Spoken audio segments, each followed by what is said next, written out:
공익사업과 사유지 사용의 법적 쟁점. 안녕하세요 여러분.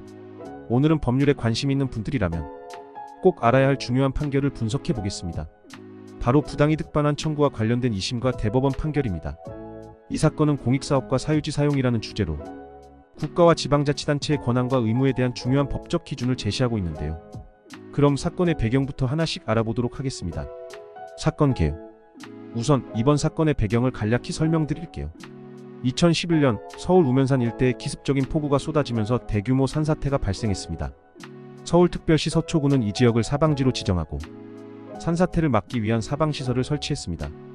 문제는 이 과정에서 사유지에 대한 점유와 사용이 적법한 절차 없이 이루어졌다는 것입니다. 2017년 해당 토지의 공유지분을 취득한 원고들은 서울특별시 서초구가 사방시설을 설치하면서 법적 근거 없이 토지를 점유했다고 주장하며 부당이득 반환 청구 소송을 제기했습니다. 서울중앙지방법원 2심 판결. 서울중앙지방법원 2심에서는 원고들의 주장을 받아들였습니다. 법원은 서울특별시 서초구가 사방시설을 설치하기 전에 토지보상법에 따른 절차를 이행하지 않았다는 점을 지적했죠. 이 때문에 피고의 항소는 기각되었고 원고들이 승소하게 되었습니다. 여기서 중요한 점은 당시 사방사업법이 사유지에 인공구조물을 설치할 수 있는 명확한 법적 근거를 제공하지 않았다는 것입니다. 법원은 이를 근거로 피고의 주장을 받아들이지 않았고 결국 원고들이 부당이득 반환을 인정받을 수 있었습니다. 대법원 판결. 이 사건은 대법원으로 넘어가게 됩니다.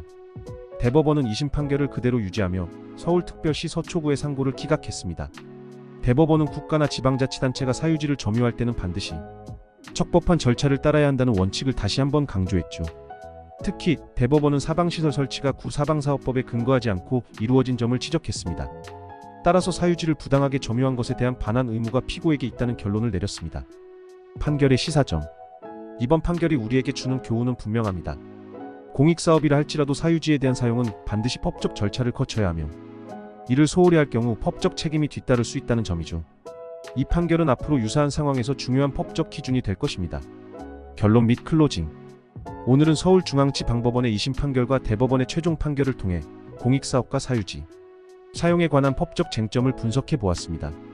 이 사건은 국가나 지방자치단체가 법적 절차를 얼마나 중요하게 지켜야 하는지 다시 한번 상기시켜주는 중요한 사례였습니다.